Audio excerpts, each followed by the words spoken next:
ధర్మము. ఇది ఆజ్ఞతో కూడిన రీతిగా పౌలు తాను జ్ఞాపకం చేస్తున్నటువంటి మాటలు జ్ఞాపకం అంటే, నీకు మేలు కలుగునట్లుగా నీ తండ్రిని సన్మానిస్తూ.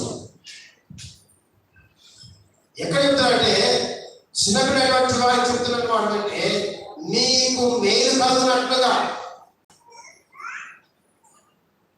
ఏం కలుగుగా?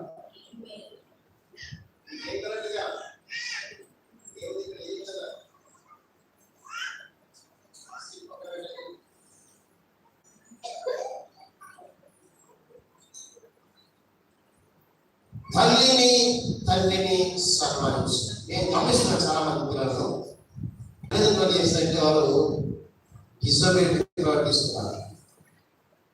వాడు చెప్పిన మాట లక్ష్య పెట్టట్లేదు. వాడు చెప్పిన మాట వాళ్ళు నిర్లక్ష్యం చేస్తున్నారు. నువ్వేంటి నేను చెప్పేది కాదు.